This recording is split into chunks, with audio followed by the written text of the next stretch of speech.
Hello बच्चों, आप सब कैसे हो। आपके YouTube channel physics bye Shivam sir में मैं आप सबका स्वागत करता हूं।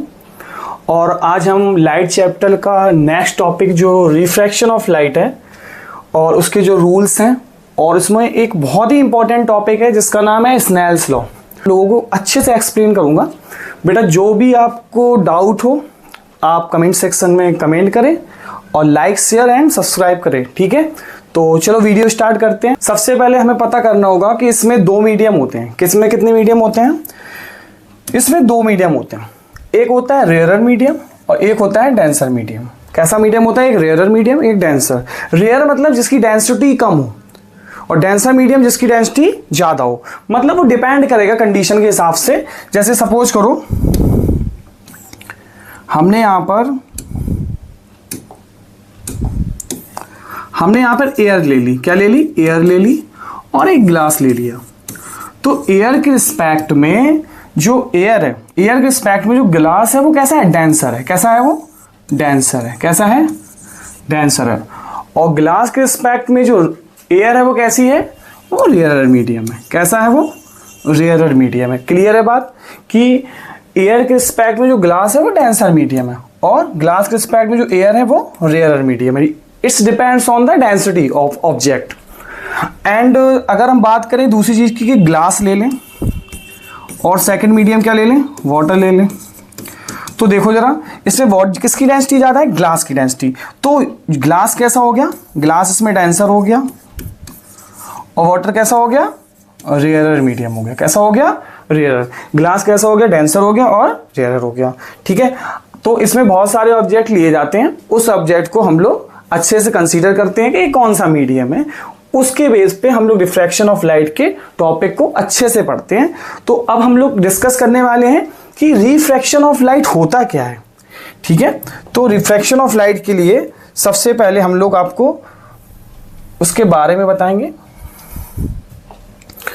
तो आपको एक्सप्लेन करते हैं जरा कि bending ray of light, bending ray of light when it goes from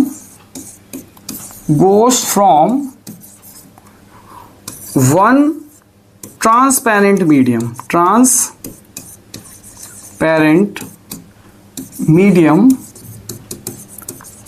to another transparent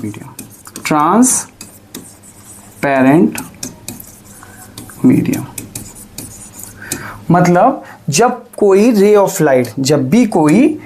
of light एक ट्रांसपेरेंट मीडियम से, जैसे कि एयर एक ट्रांसपेरेंट मीडियम है, ग्लास एक ट्रांसपेरेंट मीडियम है, डायमंड एक ट्रांसपेरेंट मीडियम है। तो जब भी कोई रे ऑफ लाइट क्या करेगी? एक ट्रांसपेरेंट मीडियम से दूसरे ट्रांसपेरेंट मीडियम में जाएगी तो वो अपने पास से क्या हो जाएगी?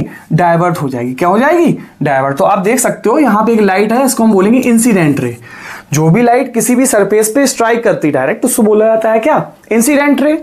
तो वो इस पे गिर गई और वो इस पे स्ट्राइक कर गई। स्ट्राइक करने के बाद जैसे ही वो यहाँ पे स्ट्राइक करेगी तो वहां पे एक एंगल फॉर्मेशन होगा जिसको हम बोलते हैं एंगल ऑफ इंसिडेंट। क्या बोलेंगे?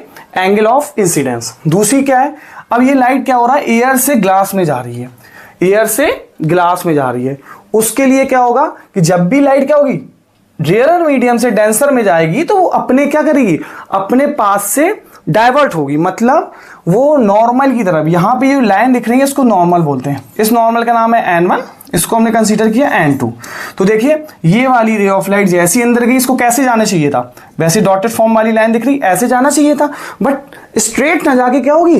वो नॉर्मल की तरफ बैंड हो जाएगी और वहां पे एक एंगल फॉर्मेशन करेगी जिसको बोलेंगे एंगल ऑफ रिफ्रैक्शन। क्या बोलेंगे? Angle of refraction. क्या बोलेंगे? Angle of refraction.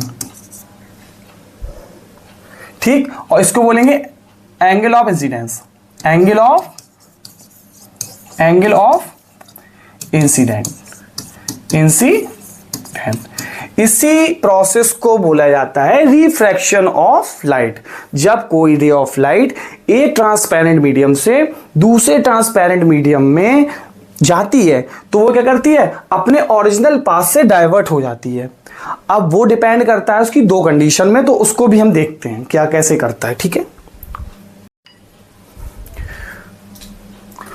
तो बच्चों देखो यहाँ पे आपकी दो कंडीशन दी गई हैं। फर्स्ट कंडीशन ये है और सेकंड कंडीशन ये है। फर्स्ट कंडीशन क्या बोल रही है कि देखो यहाँ पे एक इंसिडेंट रे है और यहाँ पे भी एक इंसिडेंट रे है, दोनों लाइन दिख रही है आपको। अब देखो जब लाइट, क्या मैंने बोला था, जब लाइट रेयरर मीडियम से, मतलब रेयरर मीडियम में यहाँ पे क्या है, रेयरर मीडियम में यहाँ पे है अपना एयर है, एयर से वाटर में जाएगी तो नॉर्मल की तरफ क्या होगी, बैंड्स होना चाहिए। तो ये लाइट कैसी जाना चाहिए, ऐसी जाना चाहिए। कैसी जाना चाहिए, बैंड्स। तो इसको इंसिडेंट एंगल आई बोलेंगे, इससे रिफ्रैक्टिव एंगल आर बोलेंगे। दूसरी कंडीशन देखो, जब लाइट क्या है, जब लाइट क्या करेगी, जब लाइट वाटर से एयर में जाए, सपोज करो उसके हम यहां पे ऐसे करते हैं, वाटर से कैसी जाए, एयर में जाए। तो देखो वाटर से एयर में जाने पे क्या होगा, इसे N1 बोल दें, इसे N2 बोलें। तो वाटर से जा रही तो ये इंसिडेंट रे होगी, ठीक है। और यहां से जब जाएगी तो क्या होगी, ये अपने पास से नॉर्मल से अवे हो रही है तो इसको रिफ्रैक्टिव एंगल बोलेंगे। जस्ट कंडीशन उल्टी कर देंगे कि जब भी लाइट क्या करेगी, रेयरर से डेंसर में जाएगी, rarer to denser bend towards normal और denser to rarer away from normal, away from normal.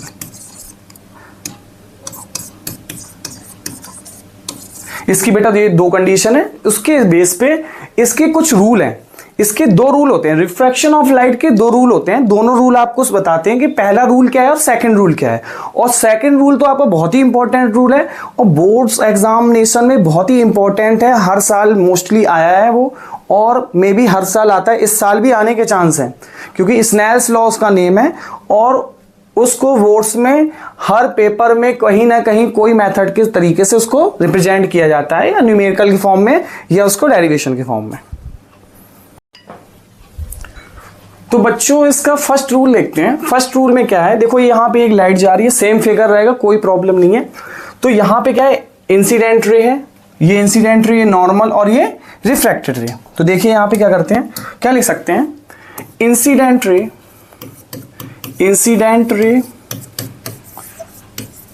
Comma refracted रे, रिफ्रैक्टेड रे and normal lies on same point of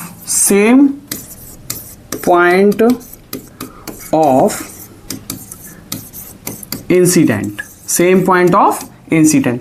जहां पे हमारी इंसिडेंट रे, ये कौन सी रे है, इंसिडेंट रे, और ये कौन सी है, रिफ्रैक्टेड रे। कौन सी है ये वाली, रिफ्रैक्टेड रे, और ये क्या है, ये नॉर्मल है। जहां ये तीनों चीजें मीट करेंगी वहां पे क्या होता है हमारा point of incidence, incidence. This is the first rule of refraction of light. अब बात करते हैं हम लोग सेकेंड रूल की। सेकेंड रूल पढ़ते हैं, जिसको हम क्या बोलते हैं, स्नेल्स लॉ। क्या बोलते हैं, स्नेल्स लॉ। वो क्या बताता है, देखिए यहाँ पे सबसे पहले वो बोलता है, देखो ये इंसिडेंट रे है, इस पे जो एंगल बनेगा कौन सा एंगल होगा, इस पे जो एंगल बनेगा उसका नाम होता है angle of incident.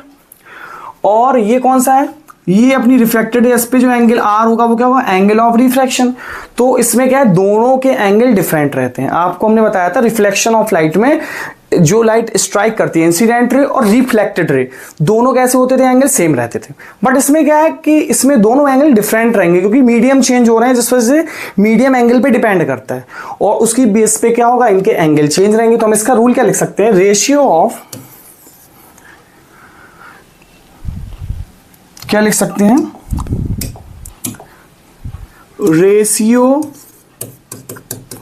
Of sine of angle of incidence, sine of angle of incident to the sine of angle of refraction will be constant, will be constant. मतलब क्या बोल सकते हैं हम लोग कि साइन ऑफ एंगल इंसिडेंट मतलब sine I upon sine R क्या हो जाएगा, कांस्टेंट हो जाएगा। क्या हो जाएगा, कांस्टेंट बोल दिया। ठीक है, ये इस आपका सेकंड रूल है। कौन सा रूल है, सेकंड रूल है। इसको थोड़ा सा हम छोटा करेंगे अभी। तो मतलब इसको हम कैसे कर सकते हैं, अब हमने लिखा है यहां पे sine I upon sine R. अब कांस्टेंट के प्लेस पे कुछ तो रखना पड़ेगा, उसके प्लेस पे हम लोग स्मॉल एन पुट करेंगे। क्या करेंगे, कांस्टेंट के प्लेस पे स्मॉल एन पुट करेंगे।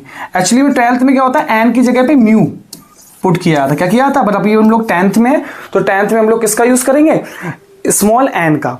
और स्मॉल एन को हम बोलते हैं रिफ्रैक्टिव इंडेक्स। क्या बोलते हैं, रिफ्रैक्टिव इंडेक्स।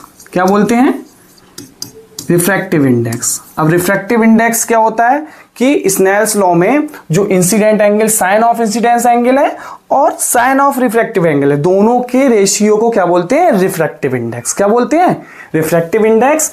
और this law is known as Snell's law. तो हमारी ये वीडियो कैसी लगी और कमेंट सेक्शन में बताएं, लाइक करें, शेयर करें, सब्सक्राइब करें और वेट करें। हो सकता है बच्चों मैं वीक में 2 वीडियो डालता हूं और हर 2 डेज के बाद में कोई ना कोई वीडियो डालूंगा।